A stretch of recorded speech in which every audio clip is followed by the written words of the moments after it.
Bienvenue à notre cours d'initiation à la philosophie. Nous sommes de nouveau heureux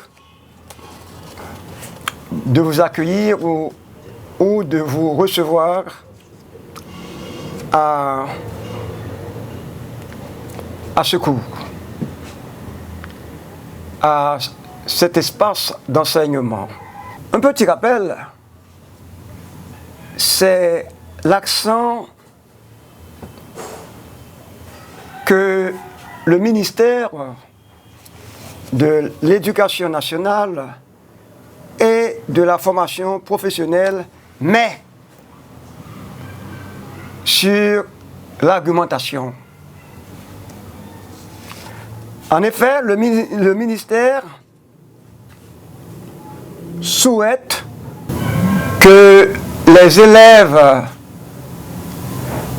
du nouveau secondaire 4 mobilisent, là je cite textuellement le ministère, les responsables du ministère de l'Éducation nationale et de la formation professionnelle, mobilisent leur connaissance philosophique au bon moment pour étayer leur argumentation. Le ministère souhaite que chaque élève mobilise ses connaissances philosophiques au bon moment pour étayer son argumentation. Le verbe étayer, E accent aigu, T-A-Y-E-R. Souligner ce mot, étayer son argumentation, ça veut dire quoi? C'est en français, il dit étayer son argumentation, et ma peuple mot pour nous encore, E accent aigu, T-A-Y-E-R. Écrivez si vous avez un petit carnet. Étayer son argumentation. C'est pourquoi nous devons, disons de préférence, vous devez apprendre à utiliser votre dictionnaire, si vous en avez un, ou bien s'il y en a dans votre établissement. Et cherchons dans le dictionnaire le verbe étayer. Ça veut dire quoi, étayer?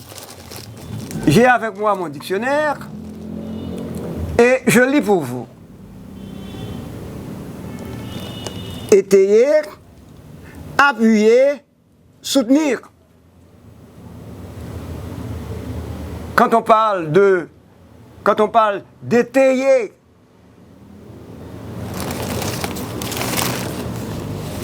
son argumentation, cela veut dire qu'il faut soutenir son argumentation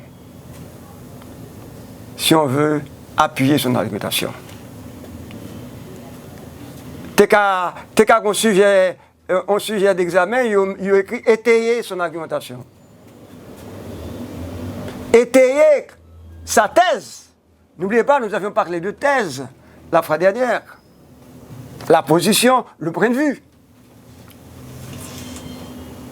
D'où l'importance de vous présenter quelques explications, de vous offrir quelques, je dirais, par conseil,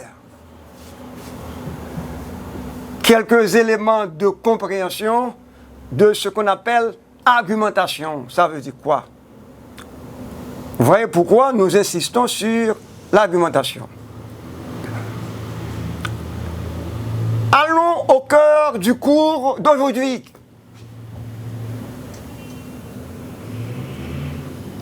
Allons au cœur du cours d'aujourd'hui. Aujourd'hui, nous allons parler des types d'arguments.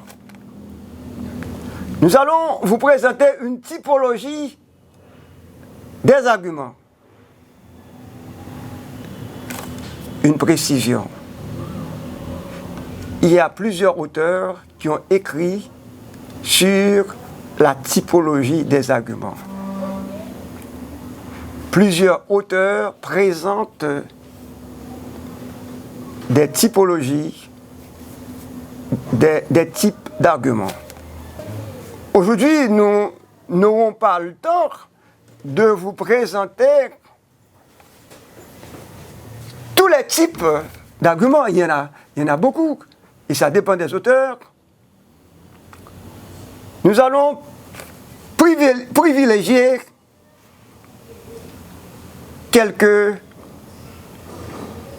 formes, quelques types d'arguments. D'abord, reprenons la définition que nous avions donnée à l'argumentation. Ça veut dire quoi? Qu'est-ce qu'un argument? Ça veut dire quoi un argument? Comment peut-on définir un argument? En fait, en gros, l'argument est un raisonnement. La fois dernière, nous avions parlé de raisonnement, raisonner, le lien qui existe entre raisonnement et logique. Un argument est un raisonnement qui a pour but de fonder rationnellement la position. Ok? Son jugement comporté, mais c'est pour pareil que jugement, c'est pour pareil vous faire comme ça, jugement, c'est pour pareil vous voyez monter, c'est pour vous remonter. Raisonnement, ça a qu'à faire. Dans quel sens qu'on fait raisonnement? C'est parce que vous voulez défendre une position, vous voulez défendre un point de vue. Oui, c'est l'explication créole. Une explication en créole de ce que je viens de dire. L'argument est un raisonnement qui a pour but de fonder rationnellement la position. Rationnellement, c'est un adverbe. On a fait un petit grammaire tout. On ne dit pas, et l'argument est un raisonnement qui a pour but de fonder affectivement, émotionnellement la position. On dit rationnellement. Sans question, raison, 1, 2, 3, 4, on va pas avancer. Il y a une cohérence dans ce petit. Et c'est pourquoi certains auteurs, certains écrivains pensent qu'il est important de faire une typologie des arguments. Il y a un bon argument qui vient qu'à catégoriser les arguments. Nous allons vous présenter aujourd'hui quelques types, environ 4. Il y a ce qu'on appelle argument, retenez bien l'expression, argument, confirmation par les faits. Les faits. Argument, confirmation par les faits. Donc, qu'est-ce que nous entendons par argument, confirmation par les faits? L'argument, confirmation, ou bien l'énoncé d'un argument, confirmation par les faits, est un jugement qui affirme un ou des faits validant la position. Oui, c'est important. Et l'NBI définition ça. Et peut-être nous pouvons nous demander qu'est-ce que fait. Reprenons la définition. L'énoncé d'un argument en confirmation par les faits est un jugement qui affirme un ou des faits validant la position, qui valide la position. Qu'entendons-nous par faits? Les faits sont des réalités objectives, observables, vérifiables, mesurables. C'est ce qu'on entend par faits. Les faits sont des réalités objective, observable, vérifiable, mesurable. C'est pareil nous ouais. OK? En fait, les faits ont une valeur de preuve explicative. Et les arguments de confirmation par les faits sont introduits par les locutions. Ça veut dire, mais qui mot non texte, mais qui mot tout que nous avons employé, les n'a fait appel à arguments par les faits. Voici les locutions. Parce que, à preuve, comme cela est démontré par, comme cela est confirmé par les faits suivants, comme le montre le fait que, c'est une bonne expression, bien locution, nous sommes capables de connaître les nous en présence des arguments par les faits, les auteurs utilisent ça. Les nous gagnons pour nous utiliser arguments par les faits, nous avons employé l'expression ça, c'est relé en français bien entendu, il t'ava bon à l'avenir puis au cap traduit en créole, parce que, en deux mots, parce que, à preuve, comme cela est démontré par, comme cela est confirmé par les faits suivants, comme le montre le fait que. OK? Par exemple, je vais lire pour vous un exemple. La conception que l'on fait de la nature est culturelle, c'est-à-dire qu'elle change selon les époques, les religions, et qu'elle n'est pas la même pour tous les êtres humains. Écoutez bien, ma nous. La conséquence, la conception que l'on fait de la nature est culturelle. Donc la vision que nous avons de la nature est culturelle. C'est-à-dire qu'elle change selon les époques, les religions, et qu'elle n'est pas la même pour tous les êtres humains. C'est même gens, nous sommes capables de dire, il y a des gens qui vaudouisent, qui viennent voir dans la nature, qui viennent voir dans la nature, qui viennent voir pieds boyaux, qui viennent voir le soleil. Les gens fait en Asie, et c'est la même conception. Si les gens chrétiens et catholiques, les protestants, les adventistes qui viennent voir la nature. Hein? La conception que l'on se fait de la nature est culturelle, c'est-à-dire qu'elle change selon les époques, les religions, et qu'elle n'est pas la même pour tous les êtres humains. OK? L'autre mot qui parle, l'autre locution qui parle venir, comme le montre le fait, souligné comme le montre le fait, que là ça c'est justifié, m'a justifié fait ça là, oui, que par la fête là, parce que c'est réalité ça, samedi premier temps, comme dire, ils dépendent de ça, comme le montre le fait.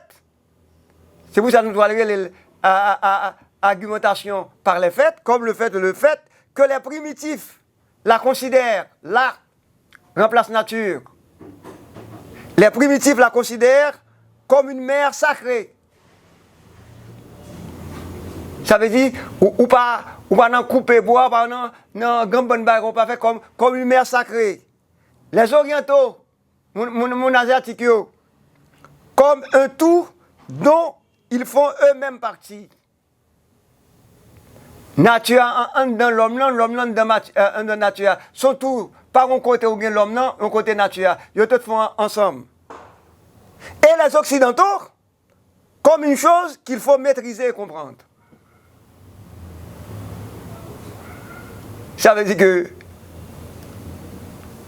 pour les Occidentaux, il faut comprendre la nature, il faut maîtriser, il faut contrôler la nature.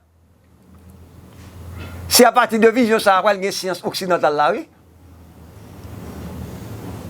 Il y a un peuple qui t'a contemplé la nature, regardé la nature, prié devant la nature, prié devant l'eau, etc. Les occidentaux dans le temps, ça va pas comme ça. On maîtrise les bagages, on change les bagages, on nous exploiter la nature. Donc, la conception que l'on se fait de la nature est culturelle.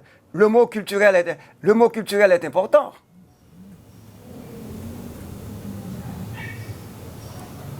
On interprète, on comprend la nature en fonction de sa culture. On peut interpréter la nature en fonction de sa religion. Et l'expression qui est importante ici, comme le montre le fait, laisse à une argumentation par les faits. Je reprends l'exemple. La conception que l'on se fait de la nature est culturelle, c'est-à-dire qu'elle change selon les époques, les religions, et qu'elle n'est pas la même pour tous les êtres humains. La nature n'est pas la même pour tous les êtres humains. N'est pas la même pour tous les êtres humains. Comme le montre le fait.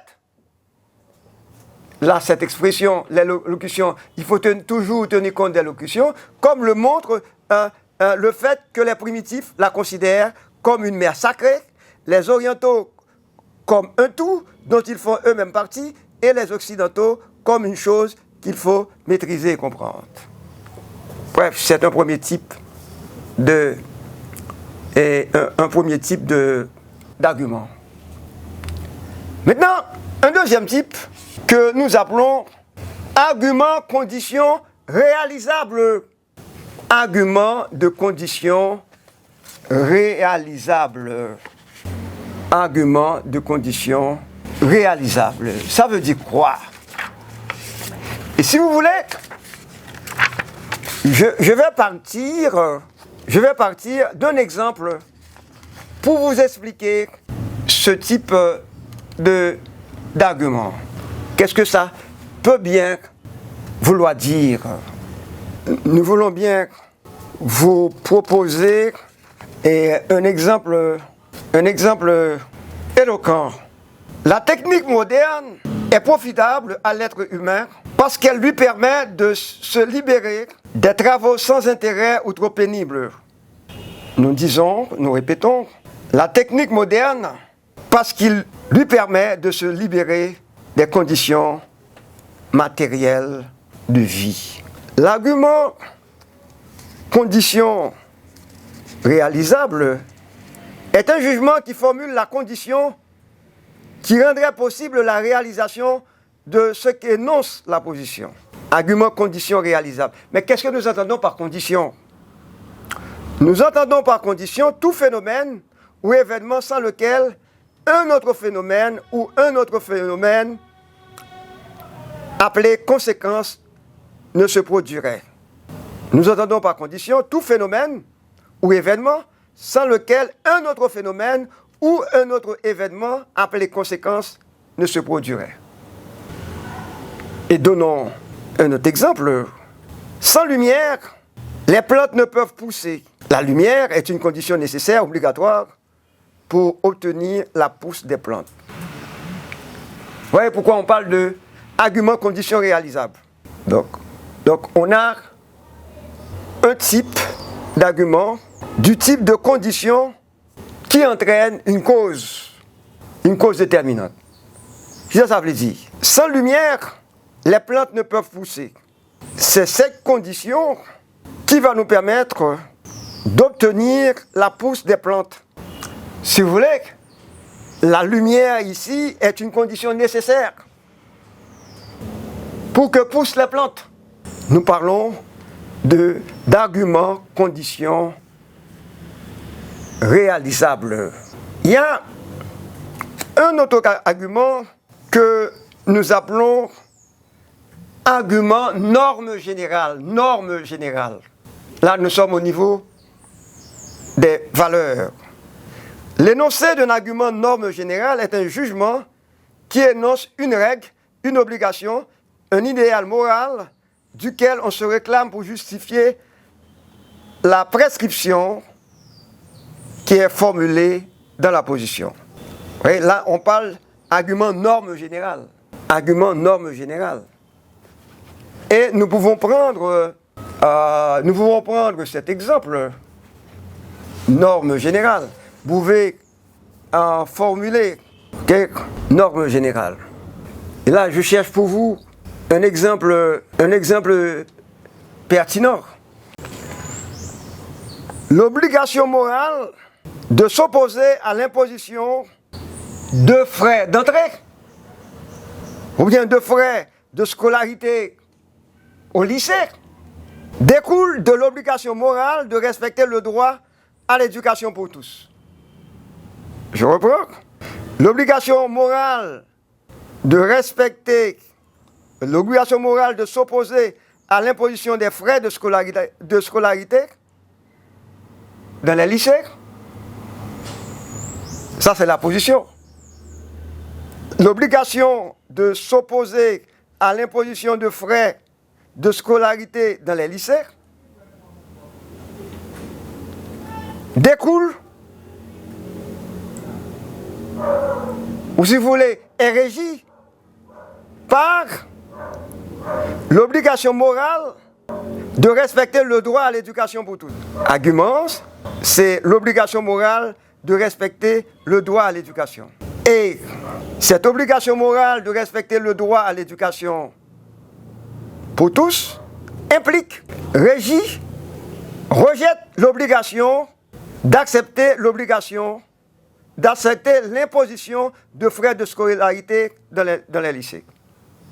Il y a une norme qui passait, il y a une loi qui passait, mais à cause de la loi ça a passé, il y a des bagages qu'on peut accepter, il y a des bagages qu'on ne peut pas accepter. C'est ce qu'on appelle argument norme générale. Les arguments normes générales sont souvent introduits par la locution parce que, suivi de la norme, il faut, on doit, ou de l'expression au nom de. Au nom de, suivi d'un droit, d'une valeur. Les arguments normes générales. Synthétisons, ou si vous voulez, résumons ce que nous venons de dire. L'énoncé d'un argument norme générale est un jugement qui énonce une règle, une obligation, un idéal moral duquel on se réclame pour justifier la prescription formulée dans la position. Quel argument? L'argument, c'est l'obligation morale de respecter le droit à l'éducation pour tous. C'est l'argument. Implique l'obligation de s'opposer à l'opposition de frais de scolarité dans les lycées. Je pense que nous allons terminer avec un dernier argument qu'on appelle argument but valorisé. Argument but valorisé. L'énoncé d'un argument but valorisé est un jugement qui énonce un but jugé souhaitable que permettrait d'atteindre efficacement l'action morale prescrite dans la position. L'argument but peut être annoncé par la locution parce que, en deux mots, comme la plupart des autres types d'arguments, mais le plus souvent, on l'introduit avec la locution dans le but de, afin de, pour, de façon à. Retenez bien que ces locutions. Dans le but de, afin de, pour, de façon à, ce sont ces locutions qui annoncent ce type d'argumentation, argumentation but valorisée. Et par exemple, vous avez, il faut moins manger pour maigrir. Pour maigrir, c'est le but. Un but est ce pourquoi, en vue de quoi on fait un geste ou une action. On l'appelle aussi une fin. On va faire dans qui vous fait et à qui fin ou t'as doué aboutir. Et on peut se demander Et pourquoi doit-on enseigner l'histoire? Ok? Et bon,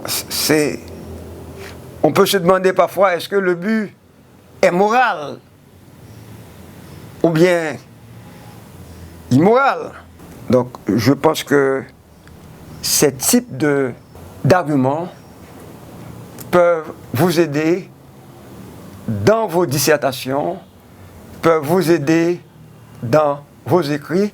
Vous aurez à utiliser, vous aurez à exploiter ces types d'arguments. Donc, sachez qu'il y a plusieurs types d'arguments. Vous pouvez mener d'autres recherches sur la typologie des arguments. Dans le cours d'aujourd'hui, nous avons voulu vous présenter quelques types d'arguments.